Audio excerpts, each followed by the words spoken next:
Bueno, como les prometimos, vamos a arrancar con la primera nota de hoy. Vamos a hablar de vinos y vamos a hablar de vinos orgánicos y biodinámicos. Bodega Chacana está ya desde hace unos años en esta transformación hacia el mundo orgánico, lentamente con algunas fincas. Ahora apostó de lleno a la biodinamia con una certificación internacional. Y para charlar un poco de todo este camino, de esta vuelta a los orígenes y a la tierra, tenemos acá con nosotros a Juan Pelizati, socio gerente de Bodegas Chacana. Hola Juan, ¿cómo estás? Hola Estefanía, ¿cómo te va? Bien, muy bien. Bueno, un poco bueno, les voy a contar así en sencillito, ¿no? Que el Chacana está lanzando la primera cosecha biodinámica, ¿no? La línea Chacana en un Estate 2016, que obtuvo la certificación de Demeter, ¿no? O Demeter, como... Sí, Demeter. Demeter, perfecto. No sé, no arriesgaría otra pronunciación. Está bien, Demeter, bárbaro. ¿Qué implica? Sabemos que la biodinamia es un tema complejo que tiene que ver con esta teoría de Rudolf Steiner allá a principios de 1900 y que tiene que ver con esta vuelta a los orígenes, a conectarse con la naturaleza, con los ciclos lunares. ¿Cómo esto digamos, encaja para aquellos que no están tan en tema con la vitivinicultura, con las bodegas? ¿Cómo esto puede sumar a tener mejores vinos? Bueno, es una excelente pregunta que tengo que ver cómo logro contestarte. Yo soy un poco escéptico con respecto o sea, tengo una aproximación a la viticultura y al hacer vino muy científica, digamos, ¿no? Con lo cual parece paradójico que uno se haya metido en algo que tiene una raíz cultural muy profunda. Un poco esotérico también, claro, ¿no? Tiene pero como tiene una serie de prácticas que digamos que no necesariamente tienen demostraciones científicas convencionales, digamos, ¿no? Igual creo que, y eso es un poco una decisión que hemos tomado, creo que para poder hablar de algo y para poder entenderlo en profundidad, tenemos que hacerlo de manera comprometida y hasta el fondo, porque es la única manera después de sacar conclusiones. Sin embargo, yo creo que el movimiento de la viticultura biodinámica en particular, digamos, está revisándose a sí misma, tratando de salir un poco de la parte más dogmática y rescatar aquellos valores que siguen vigentes y que son importantes en el mundo de hoy, digamos, ¿no? Y que en la viticultura son especialmente relevantes, que creo que tiene que ver con el hecho de que la biodinámica asegura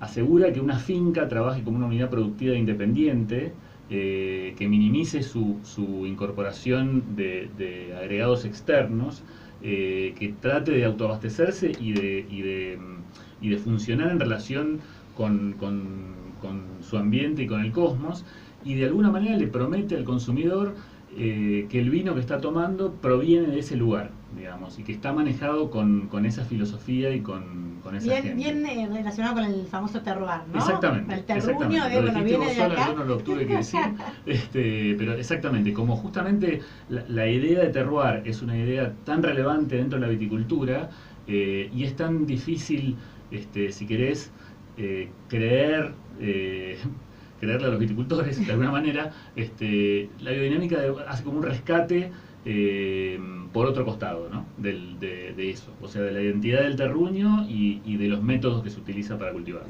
Y el tema, por ejemplo, clásico, ¿no? De la biodinámica de los ciclos lunares, ¿eso se respeta? ¿En qué momento se...? A ver, es algo que tengo un enólogo que es mucho más fanático que yo. La realidad es que en una superficie relativamente grande, o sea, se trata, yo creo que sobre todo se puede respetar dentro de la bodega, en el sentido de que es bien conocido el efecto de la posición de la luna en la turbidez del vino, en un montón de factores que hacen a la práctica cotidiana de la enología. En términos de viticultura, el problema es que cuando, digamos, tenés una cierta escala, es difícil hacerlo digamos, en todas las parcelas a la vez, digamos, ¿no? Entonces, necesariamente, digamos, elegís los lugares donde utilizás la práctica y en otros lugares no lo podés hacer. Y esto a mí me llamó la atención hace un tiempo, que hace muchos años había hecho una nota de temas de biodinamia, la cantidad de bodegas en el mundo, y no sé, también en Argentina, que digamos que se suman estas prácticas. Yo en ese momento me había parecido como algo novedoso que no conocía, y no sé si querés contarnos un poco, hay grandes nombres en el mundo y también acá están como muy alineados con la biodinamia. Sí, hay como una especie de matrimonio de conveniencia entre la biodinámica y la viticultura, digamos, ¿no? Por más que Steiner probablemente no hubiese aprobado el consumo de alcohol como modificador de la conciencia, creo que a la viticultura le sirve la biodinámica como un elemento de diferenciación y de exploración de otras prácticas que realmente devuelvan la vida al suelo. Y a la biodinámica le sirve la viticultura como justamente es uno de los pocos productos agrícolas que tienen una identificación directa con una su buena lugar de vidriera, origen. ¿no? Exactamente, como un vehículo de comunicación. Un poco, digamos, bueno, no sé si te lo hemos comentado, pero en noviembre Chacana organiza el 7º encuentro de viticultura biodinámica de Sudamérica, donde, digamos, anualmente, bueno, esta es la 7ª vez, anualmente nos encontramos los productores de Argentina, de Chile y los que se quieran sumar. Lamentablemente no pasamos de mucho más que Argentina y Chile, porque no hay en otros lugares. ¿Es en Mendoza? Sí. Es en Mendoza. Este año nos toca organizarlo a nosotros. Y hemos propuesto una agenda que vaya un poquito más allá de la cosa interna, digamos, de los productores, para poder visibilizar el movimiento biodinámico y los productores biodinámicos. Así que hacemos un evento en Buenos Aires. Traemos a Jonathan Nossiter, que es un director de cine muy conocido, que fue director de Mondovino, digamos, allá cuando yo empezaba con la viticultura, a que muestre su última película, y él es un defensor, digamos, del rol cultural de la biodinámica. Me parece que está bueno proponerlo al mundo del vino y poder armar una discusión alrededor de eso, ¿no? Y acá en Argentina, por ejemplo, ¿cuántas bodegas de alguna manera, porque habrá algunas que están como más casadas y algunas que toman alguna cosa, digamos, están como alineadas con la biodinamia? A ver, debe haber unas 10 bodegas, digamos.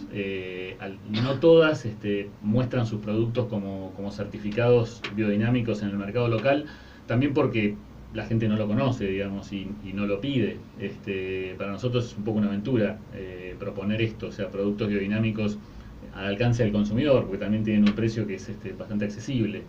Pero hay algunas bodegas grandes también que usan estas prácticas y que a lo mejor no tienen productos biodinámicos, y hay un conjunto de bodegas más pequeñas. La biodinámica, digamos, justamente como tiene esta idea de identidad de la finca, impone restricciones en el tamaño que podés operar, digamos, ¿no? Y que podés operar haciendo biodinámica real, digamos, ¿no? Y con todo el compromiso. Y ustedes ya venían trabajando, digamos, en esta línea y llegó la certificación ahora. Contanos para qué línea y de alguna manera qué es lo que garantiza el rótulo, el sello. Bien, nosotros veníamos trabajando desde el año 2012 en un programa de transformar toda nuestra gestión agrícola a prácticas orgánicas.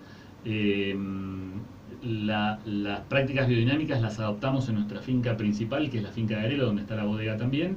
Pero tenemos fincas en Paraje Altamira y en Gualtallarí ahora, y un poco la idea es digamos, es utilizar prácticas orgánicas en el resto de las fincas, pero por esto que decíamos de la identidad del lugar y de la autosuficiencia del lugar, como esas fincas son más pequeñas, no podemos certificar biodinámico el resto de las fincas, pero utilizamos las mismas prácticas y exportamos el material desde la finca de Arelo a las fincas de Altamira y de Gualtallarí.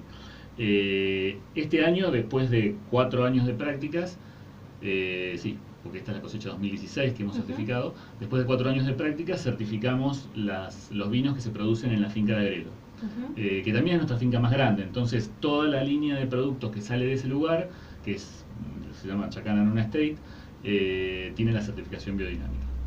Y en lo que es, digamos, ¿cómo convive esto de la biodinamia con las certificaciones orgánicas, por ejemplo? Porque es como un camino que tiene mucho en común, pero bueno, hay algunos puntos que... Sí, es un agregado, digamos. O sea, la certificación biodinámica impone como requisito la certificación orgánica. Como la base. Claro, o sea, primero tenés el certificado orgánico, cosa que hemos logrado en el 2014, y después viene la certificación biodinámica, que en realidad implica una serie de prácticas y una serie de atenciones y de gestiones, esto que vos mencionabas relacionado con la luna, que son adicionales a las prácticas orgánicas convencionales.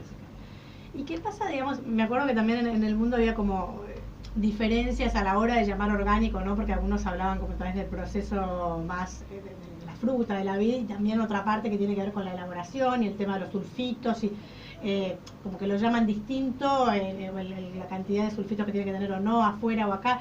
¿Cómo, digamos, cómo se maneja acá? ¿Cuáles son las, digamos, las características que tiene que tener la producción orgánica en Argentina? ¿Y cómo ve esto también el consumidor, si ves que está como más atento a este tipo de cuestiones? Bien, buenísimo, otra pregunta buenísima.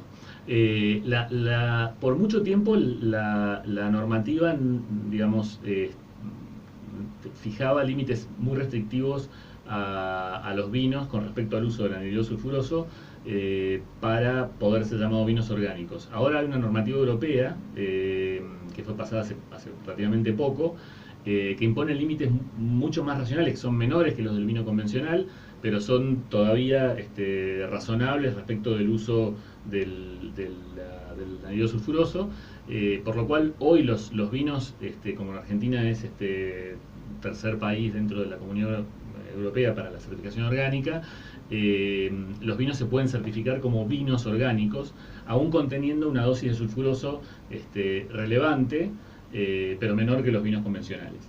En Estados Unidos esto no sucede así, con lo cual los vinos que nosotros certificamos como vinos orgánicos para la Unión Europea son certificados como producidos con uvas orgánicas para los Estados Unidos. En Europa hay un movimiento que no tiene reglamentación, que es un poco lo que sostiene Nossiter y lo que viene a mostrar en su última película. Hay un movimiento de vinos naturales, que son vinos que no usan anhidro sulfuroso, o sea, no tienen anhidro sulfuroso agregado. Tienen solamente anhidro sulfuroso que se produce naturalmente en la fermentación de la uva. Esos vinos son vinos que realmente tienen alto riesgo y necesitan un consumidor que entienda y que acepte que esos vinos pueden tener problemas. ¿Qué tipo de riesgos?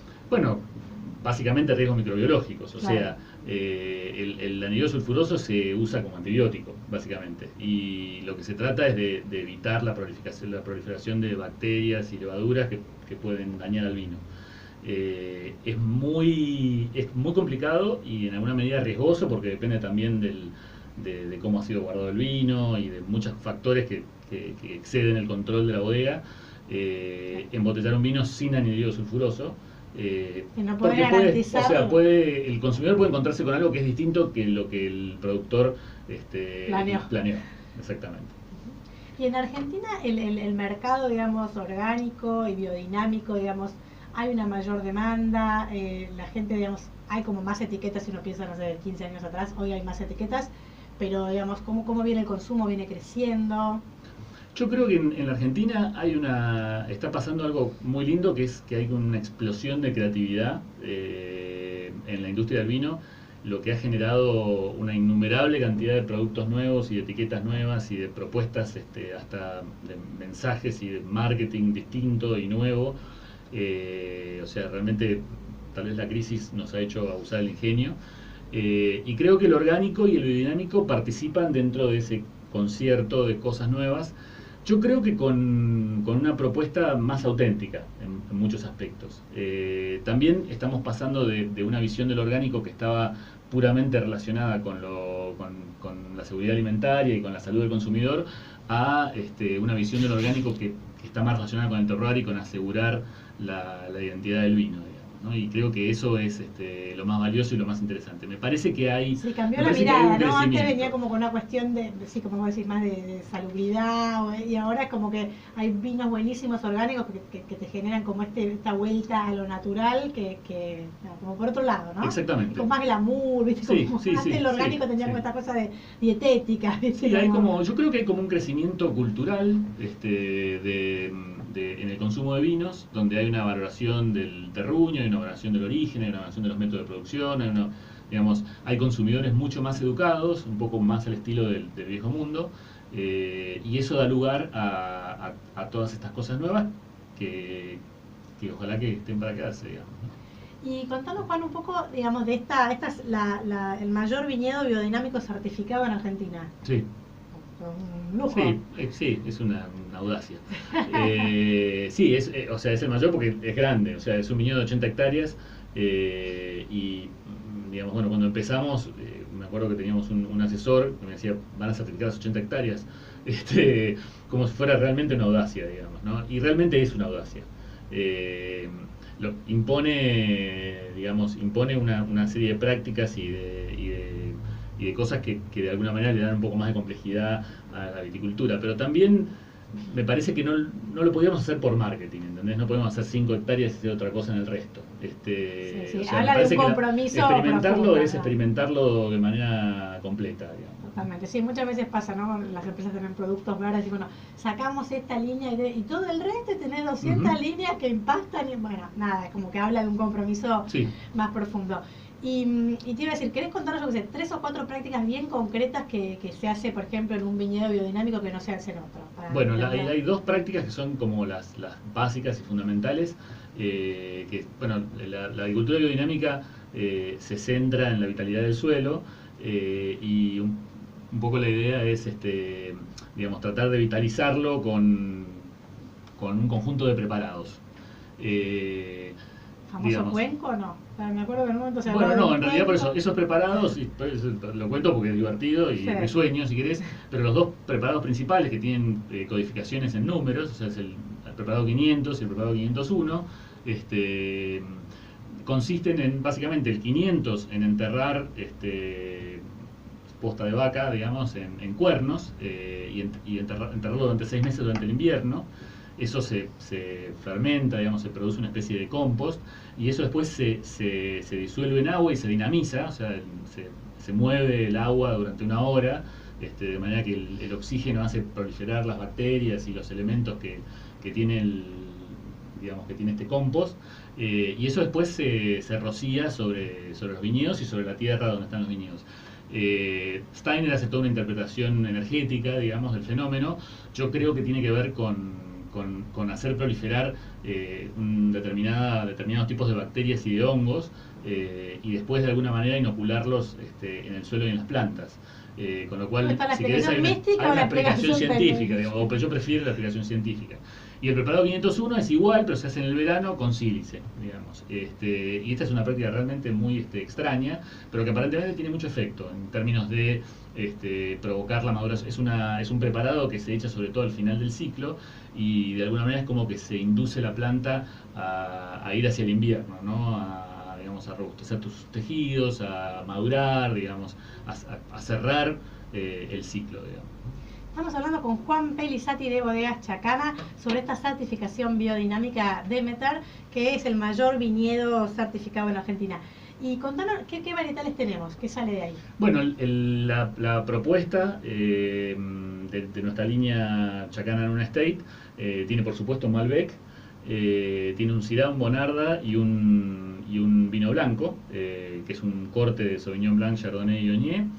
Y después tenemos algunos productos especiales que vamos sacando así ocasionalmente, porque tenemos muy pocas hectáreas plantadas y bueno, depende un poco del año y depende de las circunstancias del viñedo. Hacemos un Cabernet Franc también de esa misma propiedad y hacemos un corte que vamos a lanzar ahora en las próximas semanas, que es un corte en base a Tanat. Es un corte muy extraño, pero que es un poco así la cereza de la finca, digamos. Bueno, y las otras fincas sale, digamos, orgánico, pero no certificado. Exactamente. Algunas ya están certificadas orgánicas, las de Paraje Altamira, con lo cual producimos vino orgánico de esas fincas. Y la de Gualtallarí es un poco más complejo, pero está en proceso, digamos. ¿Y qué sello es o cómo aparecen las botellas?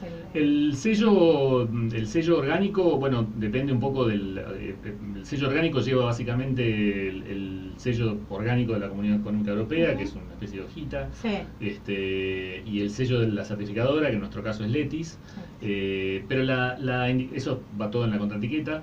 El mensaje más importante es en la etiqueta en el frente, donde, digamos, el vino está denominado como vino orgánico.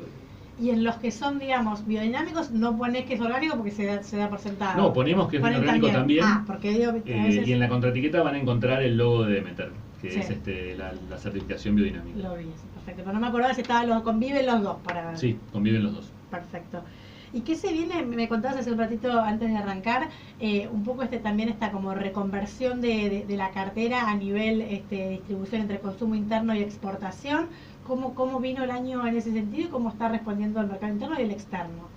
Bueno, la viticultura está pasando por un momento, diría, o sea, así como te decía antes, que era muy entusiasmante desde el punto de vista de la creatividad y de la diversidad de productos que se ha originado, desde el punto de vista de los números más duros y de la economía de la cadena, está pasando un periodo complejo, digamos, ¿no? O sea, con un incremento de costos en dólares que se ha dado a lo largo de muchos años, y con dificultades climáticas que yo creo que ya dejan de ser casuales, o sea, ya creo que tienen que ver con algo más global. Porque realmente hemos tenido, creo que va la cuarta cosecha, esta cosecha también viene muy difícil, va la cuarta cosecha muy compleja. Entonces, un poco lo que ha sucedido es que la competitividad del vino argentino en el exterior ha mermado. ¿Por este tema climático o por...? Bueno, el tema climático afecta en la productividad y la productividad afecta en los costos, digamos, y eso se suma al problema, digamos, económico que nosotros tenemos como país en cuanto a la inflación en dólares, nos pone en una posición competitiva compleja frente a un mundo en el que los países productores que están en euros, hace un par de años que han tenido una reducción de sus valores en euros respecto del dólar, con lo cual han aumentado la competitividad, digamos, ¿no? Yo creo que eso ha provocado primero un amesetamiento y ahora una declinación de las exportaciones de vino argentino.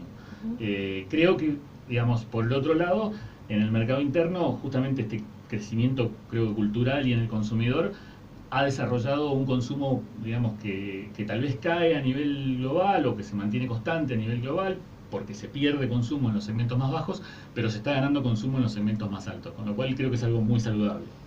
Y eso nos ha pasado a nosotros, o sea, un poco nosotros pasamos, te contaba, de vender el 90% de nuestra producción en los mercados internacionales y el 10% en el mercado interno, y hoy tenemos más una relación de 70 y 30, digamos, ¿no? Básicamente sostenida por un fuerte crecimiento en el mercado interno. Y hay estadísticas, sé que hay, pero bueno, si las tenés presentes, del consumo per cápita de vino en Argentina, si creció en los últimos años, un poco de la mano de esta explosión. Yo me acuerdo en el 2000 o 2001 yo podía seguir las etiquetas nuevas que iban saliendo. Hoy es imposible, pero yo me acuerdo, esta bodega es nueva, que está, aparte que perdí la memoria mucho. Es imposible, digo, ¿esto se fue acompañando con un crecimiento de consumo? Creo que no tengo la estadística de memoria, pero yo creo que si vos medís el consumo per cápita, digamos, ha declinado durante muchos años, o sea, desde los, no sé, 90 litros per cápita que se consumían en los años 70 a los menos de 25 que se consumían hace 2 o 3 años. No tengo las últimas estadísticas, pero no dudo de que, digamos, la declinación sigue, probablemente se ha detenido, pero lo que creo que está perdiendo es el segmento de vinos de entrada, que está perdiendo contra la cerveza, claramente, y creo que está creciendo el segmento de vinos, digamos, si querés, de más de 100 pesos, que serían vinos más de un consumo más educado, digamos, de alguna manera. Y me resultó interesante esto que decías, ¿no? De las 4 cosechas, interesante o triste, pero de las 4 cosechas estas malas y cómo está impactando. Yo me acuerdo de haber leído artículos hace mucho tiempo de cómo se iban a ir corriendo las regiones, por ejemplo, de no sé, los lugares que podían fabricar espumantes por las condiciones, fabricar o elaborar más bien espumantes por las condiciones y cómo se iba corriendo todo. ¿Hay como una cosa concreta de corrimiento de las regiones que digas, bueno, tal vez en 5 años podemos estar elaborando un vino en una zona que no nos imaginábamos por esto del cambio climático? Mira, yo creo que el cambio climático, que por lo menos más estamos percibiendo, no tiene que ver tanto con un tema de calentamiento, o sea, por lo menos en Mendoza, o sea, de calentamiento en términos de valores promedio de temperatura, aunque seguramente hay un crecimiento de los valores promedio en el largo plazo, pero lo que ha habido y lo que está pasando, creo, es una variabilidad inesperada, digamos, ¿no? O sea, de la que no tenemos registros anteriores. O sea, este año, hace una semana, no se está hablando mucho, pero, digamos, ha tenido un impacto muy importante. Hemos tenido una de las peores heladas en 10 años, digamos, ¿no? Y hemos tenido la helada, creo que 2 semanas atrás, hemos vuelto a tener heladas la semana pasada, se espera otra helada para la semana que viene, y eso ha tenido un efecto devastador sobre la producción. O sea, digamos, la helada en esta época del año compromete la producción, con lo cual eso va a tener o sea, ya sabemos que vamos hacia una cosecha mermada en cantidad en las áreas claves, digamos, ¿no? Que son las más susceptibles a heladas. El año pasado tuvimos problemas en el cuaje, con lo cual tuvimos rendimientos en Mendoza, rendimiento de Malbec muy por debajo de lo estimado, debido a frío, viento sonda, o sea, efectos de variabilidad, yo creo que por encima. También es cierto que digamos que como industria hemos ido a producir a lugares cada vez más marginales, digamos, ¿no? Porque son los que producen mejor calidad. Pero bueno, estas variaciones están teniendo un impacto muy relevante. O sea, en el 2016 tuvimos el año más lluvioso desde que tenemos memoria. 2014 y 2015 también fueron muy lluviosos cerca de la cosecha. Llevamos varios años con desafíos climáticos importantes. Y esto, ¿no? Que a veces en las dificultades se puede generar una oportunidad. ¿Hay algo, digamos, que por esta imprevisibilidad o variabilidad que decías, algo que de repente ahora se puede generar que antes no, un varietal que antes no se hubiera podido, no era bueno el suelo para eso y ahora con estas condiciones de repente podría prender? Mira, yo creo que hay un impacto, en el estilo de los vinos, que dentro de todo es bastante favorable. O sea, el consumo mundial de vinos es como que ha ido, son modas y obviamente va cambiando, pero el consumo de vinos va yendo hacia una preferencia hacia vinos un poco más ligeros y un poco más elegantes, y menos musculosos y oscuros. Y la verdad es que las condiciones climáticas se han modificado de manera que naturalmente hacemos vinos de ese estilo. Me tocó ahora, hace un par de días, tomé un vino español al lado de un vino argentino, de calidades similares, y me sorprendió cómo el vino argentino me parecía mucho más fresco que el vino europeo, digamos, ¿no? Cosa que antes hubiese sido impensable. O sea que hay por lo menos en el estilo algo. Sí, hay algo de interés. O sea, en el sentido de que, bueno, toda esta variabilidad genera también cosechas menos cocidas y menos intensas en cuanto a la insolación, aunque más complejas en cuanto a la lluvia. Y contanos, si querés, Juan, antes de despedirnos un poco, ¿qué otras joyitas tuvieron este último tiempo de vinos que hoy, digamos, de repente vale la pena conocer para aquellos que no los conocen? Con respecto a nosotros. Sí. Bueno, hemos lanzado un espumante champenoise de nuestra finca de Altamira, que se llama Aini Espumante, que la verdad que es un vino que a mí me encanta, y que está bueno. Es un espumante tradicional, con todas las letras, así que invito a los oyentes a probarlo. Que se viene a fin de año. Que se viene a fin de año, exactamente. Y después esta idea de, un poco también lo que te contaba, hemos generado como una propuesta alternativa, con una marca alternativa de vinos exclusivamente biodinámicos. Básicamente todavía no lo hemos comercializado en el mercado interno, hemos decidido usar nuestras marcas y poner la certificación a nuestras marcas, pero en los mercados externos creemos que tiene sentido proponer una marca biodinámica exclusiva, para buscar a aquellos nichos de consumidores que están buscando ese tipo de producto. Sería, digamos, el producto sería el mismo, el Luna State, pero claro, el producto es el Luna State, pero se llama Incarri. ¿Cómo se llama? Incarri. Incarri. Perfecto. Y antes, porque me estaba olvidando, pero otra cosa que no quería dejar de preguntarte, que en su momento también me había parecido muy piola y muy alineada con el programa, que es Fair for Life. ¿Cómo siguen trabajando con esto? Bueno, hemos tenido la suerte de ganar una licitación en Noruega, donde bueno, sabes que en Noruega el mercado del vino está controlado por el Estado, con lo cual se vende solo en vinerías del Estado. ¿Sabía? Sí, es re loco. En todos los países escandinavos. ¿Sí? ¿Para que la gente tome menos? Para controlar el consumo, sí. Y supuestamente para darle igualdad para, digamos, deshacer el sistema industrial del vino, que no sé si efectivamente sucede, pero bueno, pero sí nos da oportunidades, o sea, como esta, ¿no? Y ellos justamente tienen una serie de programas en las que favorecen este tipo de cuestiones, digamos, ¿no? Entonces había una licitación de vinos Fair for Life, y hemos ganado esa licitación. Con lo cual ha sido, digamos, un éxito que nos enorgullece por un lado, y por otro lado nos permite darle, o sea, materializar la idea de comercio justo, digamos, ¿no? Contanos y un tener poquito un cliente que está dispuesto a pagar contribuir. la diferencia. Sí. Contanos un poquito para el que no se acuerda cómo era el tema de Fair for Life. Sí, Fair for Life, digamos, impone una serie hace una auditoría, digamos, de las prácticas de empleo y de remuneración y de condiciones de trabajo, digamos, de la gente dentro de la finca y de la bodega, obviamente, y después otorga una certificación en la cual los vinos que son comercializados con el logo Fair for Life contribuyen un porcentaje de su precio a un fondo que nosotros nos obligamos a constituir para mejorar las condiciones de vida de la comunidad que está alrededor de la finca, digamos, ¿no? O sea, en este caso sería, bueno, en Ugarteche, Mendoza.